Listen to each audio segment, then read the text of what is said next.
Donation jars are set up around our coffee house.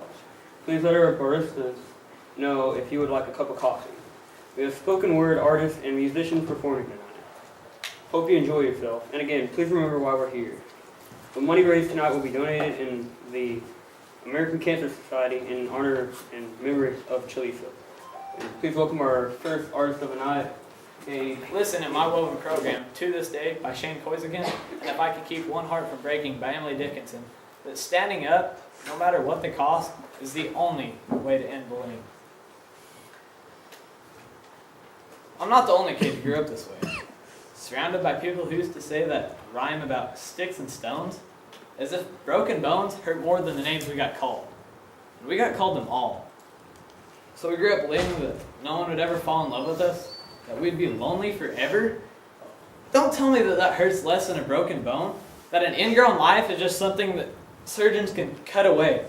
It does. On September 11, 2001, the cloudless skies of New York City were crisp blue.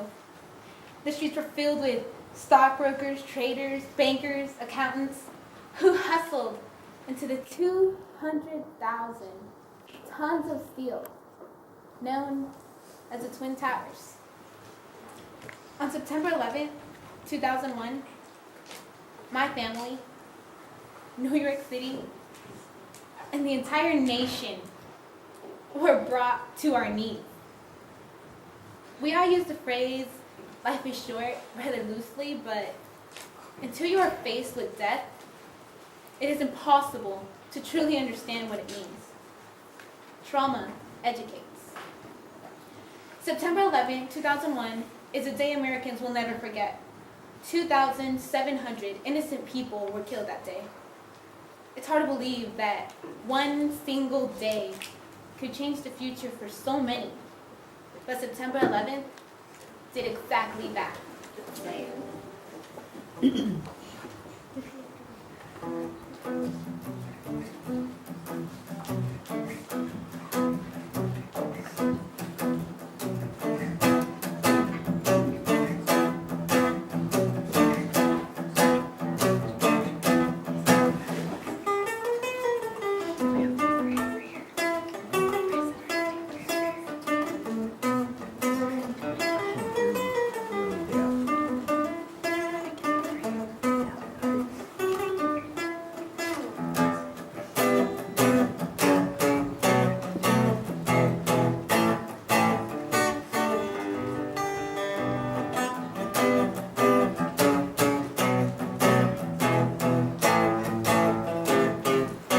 Having any brother is horrible, I suppose, but having my particular brother Jeffrey is an unrelenting nightmare.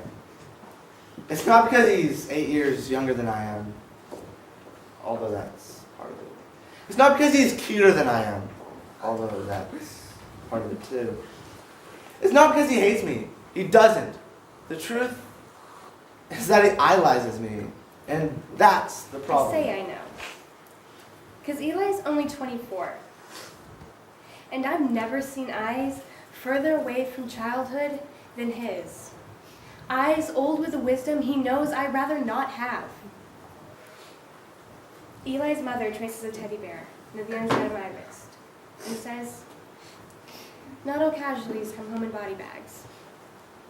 And I swear, I'd spend the rest of my life writing nothing but the word light at the end of this tunnel. If I could find the tunnel. I'd write nothing but white flags. Somebody pray for the soldiers. Somebody pray for what's lost. Somebody pray for the mailbox that holds the official letters to the mothers, fathers, sisters, and little brothers of Michael 19, Stephen 21, and John 33. How ironic that their deaths sound like Bible verses. Said goodbye, turned around, and you were gone, gone, gone. Faded into a setting song. Slipped away, but I won't cry, 'cause I know I'll never be lonely. 'Cause you are the stars to me. You are the light.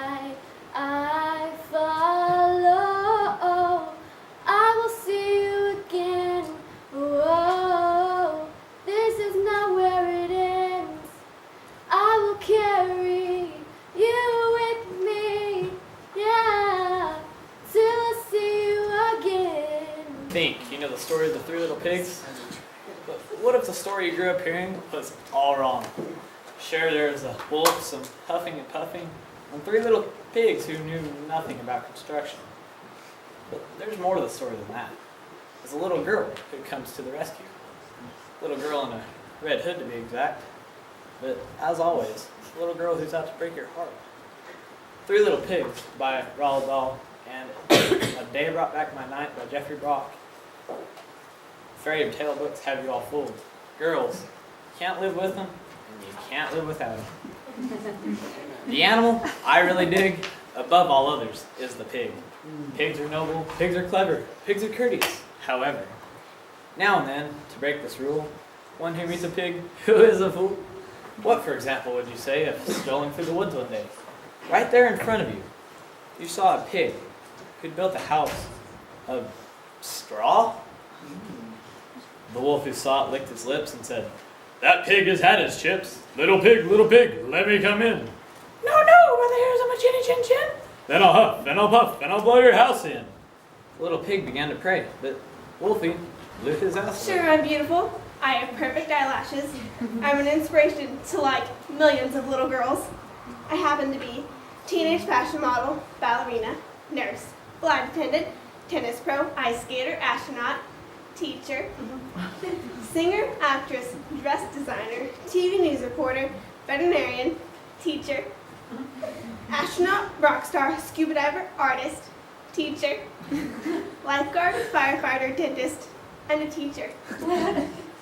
My life isn't as good as everyone thinks it is. Want to know one reason?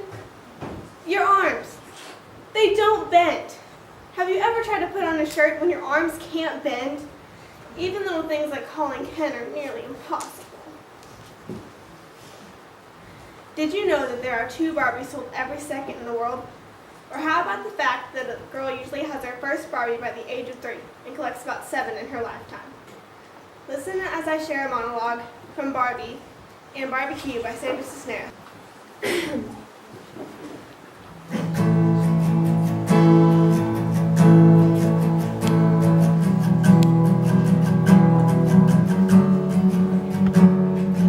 When I was younger, I saw my daddy cry and verse at the end. He broke his own heart. I watched as he tried to read a